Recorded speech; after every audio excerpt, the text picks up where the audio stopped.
Everybody want they just do. Shout out to Cleveland, man. My brothers Bone Thugs-N-Harmony. One day I'm gonna get up in here and talk some Bone Thugs-N-Harmony stories. Those guys, biggest in the game, 30 million sold. They were the Michael Jacksons of hip hop. They the first guys I ever seen to get that big. And Big had asked me to plug them in with him to do Bone and Biggie. And so, Oh, word? because they was cool with Tupac, they were like trying to play, and so I had to convince him, like, yo, I need y'all to do this for Big. And Big he was smart enough to know, yo, Joe, those your peoples. You could get them. I said, I tried. They sold 30 million. I ain't even had the balls to ask them to do a song with me yet. I was like, yo, and I was with them every day. So I stepped to them, and that's how that Bone and Biggie, Bone and Biggie came about. And so, there's certain songs that every time I hear it, I know where I was at the That's time, what or I know music does whatever. for you. Music make you think of where you was at and how you felt or what was going on in your life at a time when you hear it. That's what's so good about music. You can put a playlist on and it can take you around the world and bring you back to a little kid or bring you back to somebody that you're missing that was alive, or you know what I mean? Music does a lot of things for you. Yeah, it's crazy because Mother's It Day, I soothes the could, savage beast. yeah, Mother's Day, I couldn't listen to the "I Always Love My Mama." I would play that for my mom since I was a kid. And so this year she passed away just before Mother's Day. That was the hardest day for me. You know what I'm saying? Like I ain't want to fuck with Instagram.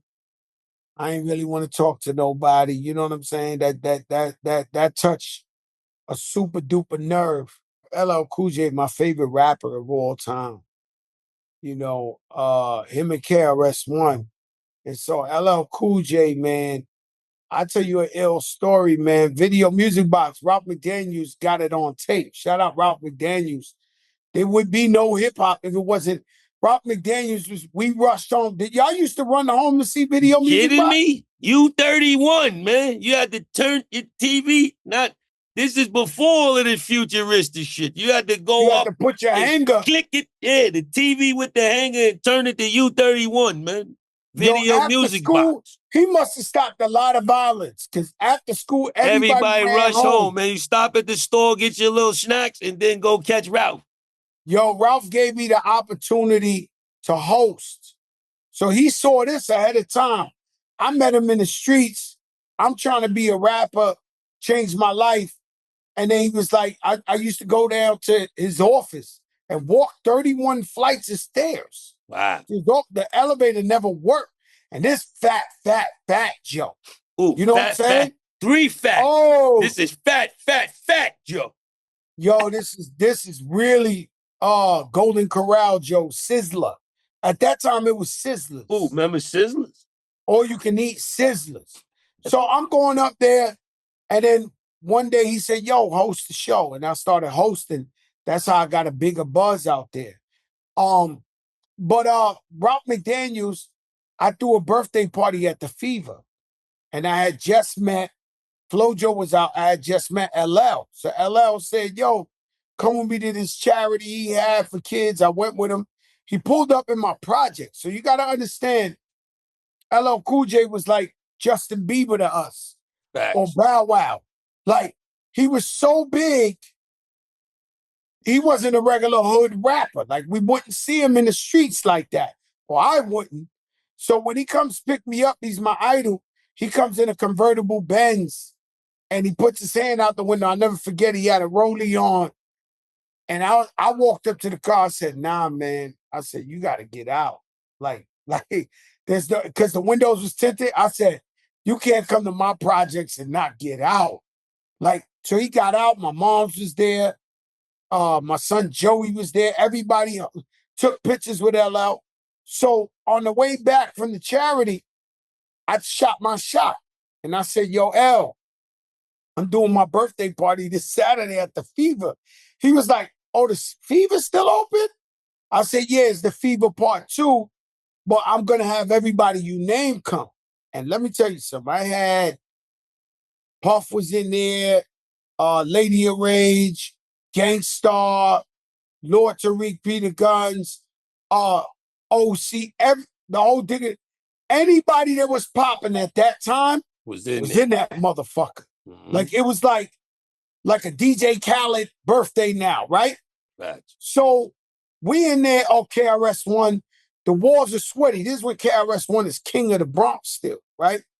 So the walls are sweaty, it's ram-packed. All of a sudden, like 2 in the morning, KRS is performing, and I hear some girls,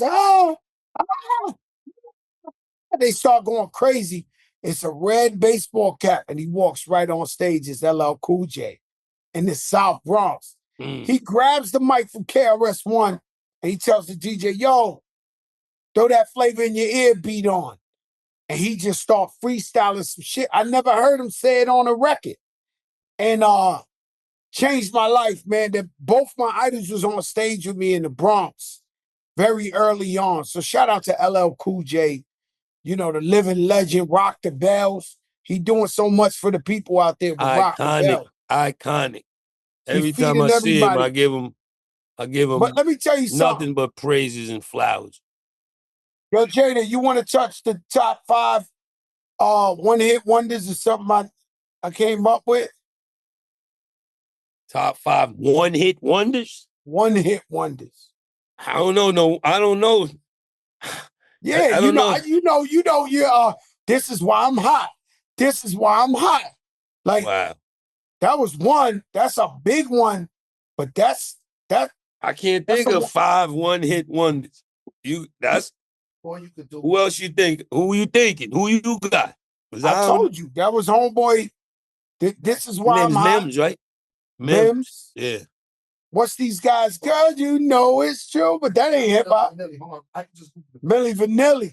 Don't you know Kevin Liles got writer's credit for that song? Yo, let me tell you something. Did you ever know that?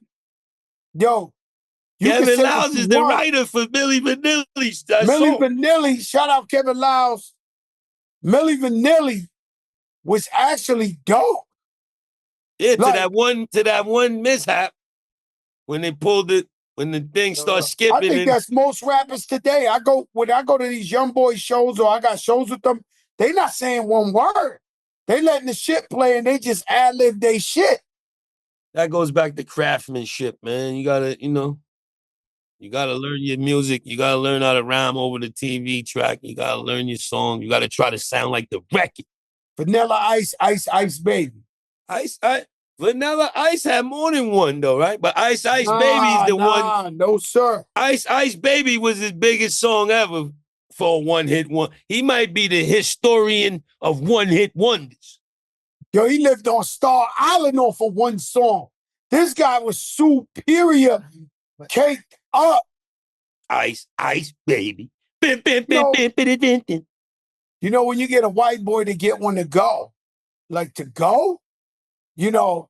that's crazy. I would say Bubba Sparks got more than one. Nah. Don't put my man Bubba in there. Bubba ain't one of them. You know who's one of them? I got 5 on it. Hell no. But the Loonies ain't no one-hit wonder. Crack, you crazy. What's the next hit? They got shit. They got music, but I'm talking about a Party hit. like a rock star. They what? Party like a rock star. That's it. That's the only one they got. Yo, listen. To be a one-hit wonder is the biggest blessing in the world. You know how many millions of people wish they could have had one hit? They never was able to walk the red carpet. Get the right one. You only need one. Shit. You only need one. Now, if you got 2 or 3, you straight. If you got a whole catalog. You see my man, Panda. Oh, yo, Panda is the one hit. Yo, he sold 10 million on that, right? Maybe more. He made a shitload of money off that song. Yo, man. You know they called him Jerkion then on the plane. Yo, that's it. That's it, James. James. Yo, the Panda. You know what's crazy? Is I seen him in Dubai in the airport that day. The same fucking day. He seemed so normal. I'm like, yo, what's up, man? Panda, this. Yo. And the next thing I know, when I arrive in the States, Yo. Jerk Yondon on the plane. Like, yo. the nigga was tumbling dice. Yo. What's that shit? This shit crazy out here. Jay. Yo, it's over.